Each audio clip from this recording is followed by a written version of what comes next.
Hey guys, welcome to बानी dose. आज के इस वीडियो में हम बात करेंगे इनकैप्सुलेशन की। But before that make sure like the video and subscribe to बानी dose.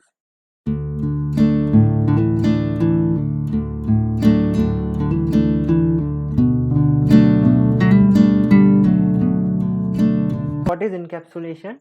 It is a method of combining the data and function inside a class. अपने कंसेप्ट वाले वीडियो में जो हमने सारे कंसेप्ट देखे थे उसके उसमें हमने थोड़ा आइडिया लिया था इनका और वहां से हमें पता चला था कि इनकैप्सुलेशन एक मेथड है।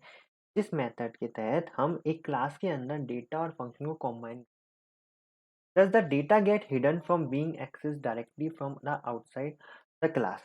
क्यों कर रहे हैं ऐसा? जिससे जो हमारा डेटा है वो क्लास के बाहर वाले जो भी डेटा या अदर क्लासेस हैं उनसे हाइड हो जाए, वो उसे डायरेक्टली एक्सेस ना कर पाए। This is similar to a capsule where several medicines are kept inside a capsule, thus hiding them from being directly consumed from outside.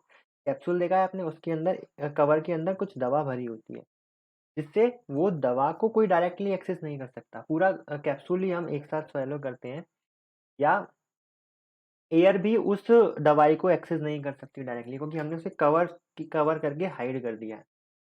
All the member of a class are private by default. अगर हम कोई भी data बना रहे हैं class के अंदर तो बाय डिफॉल्ट प्राइवेट होगा, मीन्स उसे बाहर से अदर फंक्शन या अदर क्लासेस एक्सेस नहीं कर सकते, thus preventing them from being accessed from the outside the class. Class के बाहर कोई भी उसे एक्सेस नहीं कर पाएगा, इसलिए सारे मेंबर बाय डिफॉल्ट प्राइवेट होते हैं। We can access those data member only through the member function of the class. लेकिन अगर हमें उस डेटा को एक्सेस करना है, ऑब्वियसली यूजर तो क्लास के अंदर नहीं बैठा, वो क्लास के बाहर से एक्सेस करेगा, तो हम उन डेटा मेंबर को केवल उन मेंबर फंक्शन जो क्लास के फंक्शन है उनसे ही एक्सेस करेंगे। उस क्लास के जो फंक्शन है उनसे ही उन मेंबर्स को, उन डेटा को एक्सेस कर पाएंगे। Why we need encapsulation? Encapsulation is necessary to keep the details about an object hidden from the user of the object. तो जो भी ऑब्जेक्ट को यूज कर रहा है उस यूजर से हम हमारे ऑब्जेक्ट की डिटेल्स को हाइड कर पाए। यूजर को केवल वही दिखे जो हम उसे दिखाना चाहते हैं, बाकी जो प्राइवेट चीजें हैं वो हम उससे हाइड कर लें। Details of an object are stored in a data member. जो भी डिटेल होती है वो डेटा मेंबर में स्टोर होती है। This is the reason we make all the member variable of class private and most of the member function public. इसलिए हम क्या करते हैं, जो हमारे डेटा वेरिएबल्स है, क्योंकि सारी डिटेल जो वो डेटा के वो हमारे वेरिएबल्स के अंदर, वो हमारे डेटा मेंबर्स के अंदर होगी, उनको तो हम प्राइवेट बनाएंगे। लेकिन जो फंक्शन है, जो हमारे मेंबर फंक्शन कुछ नहीं, नॉर्मली फंक्शन ही है, बट वो किसी क्लास से बिलोंग करते हैं, इसलिए हम उन्हें मेंबर फंक्शन बोलते हैं। तो उस क्लास के जो मेंबर फंक्शन है उन्हें हम पब्लिक बनाएंगे। जो पब्लिक वाले होते हैं ना, उन्हें बाहर से एक्सेस किया जा सकता है, लेकिन जो प्राइवेट वाले हैं उन्हें क्लास के बाहर से एक्सेस नहीं किया जा सकता। तो मेंबर को पब्लिक बनाया तो क्या होगा, मेंबर को हम एक्सेस करेंगे और मेंबर फंक्शन को हम एक्सेस करेंगे, और उन मेंबर फंक्शन की हेल्प से हम प्राइवेट वाले डेटा को एक्सेस करेंगे, क्योंकि मेंबर फंक्शन तो अपने क्लास के बाकी मेंबर को एक्सेस कर ही सकते हैं। देखिए, member variable are made private. Member variable को हम प्राइवेट बनाएंगे so that these can not be directly access from outside the class. तो उनको तो कोई आउटसाइड वाला एक्सेस नहीं कर पाएगा। And so most member function are made public. Member function को हम पब्लिक बनाएंगे to allow the user to access the data member through those function, जिससे वो जो प्राइवेट वाले डेटा मेंबर्स हैं उनको एक्सेस कर पाए with the help of these member function. Okay, real life example of encapsulation. अब थोड़ा कंफ्यूज हो गए होंगे आप, तो एक रियल लाइफ एग्जांपल देखते हैं एनकैप्सुलेशन का। Encapsulation is necessary in large organization. There are several department like sales, account, production etcetera. एक बड़ी कंपनी है, उसमें कई सारे अलग अलग डिपार्टमेंट होते हैं, जैसे सेल्स हुआ, अकाउंट हुआ, प्रोडक्शन हुआ।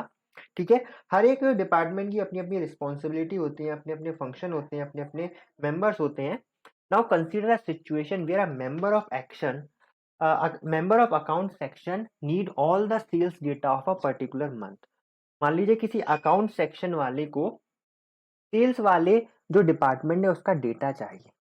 क्या वो अकाउंट वाला डायरेक्टली उस सेल्स वाले डेटा को एक्सेस कर पाएगा? नहीं, सेल्स डिपार्टमेंट को वाले डेटा को एक्सेस नहीं कर पाएगा अकाउंट डिपार्टमेंट वाला कोई भी व्यक्ति। In such a case the account official can not access the sales data directly. तो क्या कैसे करेगा?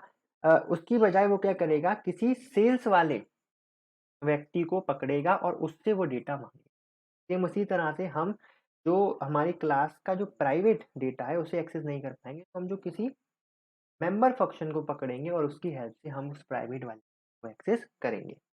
Thus, the situation here is similar to encapsulation where the sales data and the official who can directly access them are wrapped under a single. तो जो access कर सकता है वो उस क्लास से ही बिलोंग कर रहा है, डेटा भी सेल्स वाला ही है, मेंबर भी सेल्स वाला ही है, तो हम उस फंक्शन से मतलब उस व्यक्ति के द्वारा उस सेल्स वाले डेटा को एक्सेस कर पाएंगे।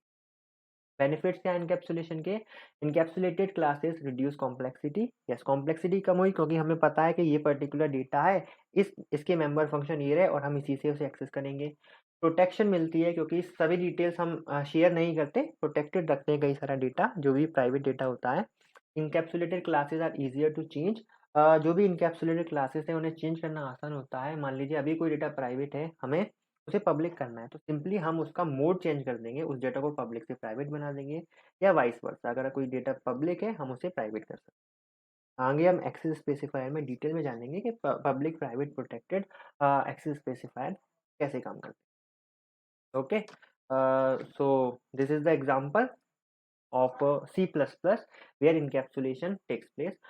लाइक यहाँ पर एक क्लास है इस क्लास का नाम था इनकैप्सुलेशन एग्जाम्पल। ये क्लास यहाँ से लेके यहाँ तक है। इसके अंदर एक प्राइवेट और एक पब्लिक दो सेक्शन है। प्राइवेट के अंदर क्या है? Int A, data hidden from outside. इस ए नाम के वेरिएबल को बाहर से कोई डायरेक्टली एक्सेस नहीं कर। पब्लिक, पब्लिक में हमने दो फंक्शन बनाए। अब ये फंक्शन है बट इन्हें हम मेंबर फंक्शन बोलेंगे। क्यों? क्योंकि ये एक क्लास से बिलोंग करते हैं। Function to set value of variable है। ये वाला जो फंक्शन है सेट नाम का, वो वो किस में हेल्प करता है? जो प्राइवेट वाले वेरिएबल की वैल्यू को सेट करने में, और गेट नाम का इस वैल्यू को प्रिंट कराने में। Function to return value for variable A, int get return A. Okay, अब हम क्या करेंगे? सबसे पहले हम क्लास का एक ऑब्जेक्ट बनाएंगे। ओके, क्लास तो एक ब्लूप्रिंट है बट उसका इंस्टेंस क्या है? एक ऑब्जेक्ट। तो हमने ऑब्जेक्ट बनाया ओबीजे नाम का। अब ओबीजे क्या है? ए को तो एक्सेस नहीं करेगा, वो प्राइवेट है, तो वो मेंबर फंक्शन की हेल्प लेगा। तो उसे मान लीजिए ए की वैल्यू 4 सेट करनी है, तो वो एक मेंबर फंक्शन को कॉल करेगा जो कि सेट नाम का है। और कॉल किस तरह करेगा? डॉट से। तो पहले हम ऑब्जेक्ट का नाम लिखेंगे, फिर डॉट लगाएंगे, फिर जिस भी फंक्शन को हमें कॉल कराना है उसका नाम लिखेंगे। तो हमने डॉट सेट लिखा और फिर इसको 4 दे दिया, तो ये 4 यहाँ पर आएगा और ए की वैल्यू 4 सेट हो जाएगी। तो हमने देखा कि प्राइवेट वैल्यू को हमने एक्सेस भी नहीं किया। With the help of member function हमने मेंबर फंक्शन को एक्सेस करके प्राइवेट वाली वैल्यू को मॉडिफाई करवा। इसी तरह हमें प्रिंट कराना होगा तो डायरेक्ट तो हम ए को प्रिंट नहीं करा पाएंगे, तो हमारे पास एक गेट फंक्शन है, उससे हम उसे प्रिंट करा। ओके, तो आई होप आपको इनकैप्सुलेशन का वीडियो पसंद आया होगा। अगर आपको ये वीडियो पसंद आया तो इस वीडियो को लाइक कीजिए, चैनल को सब्सक्राइब कीजिए, प्लेलिस्ट को एक्सेस कीजिए, लिंक डिस्क्रिप्शन में है। Thank you very much.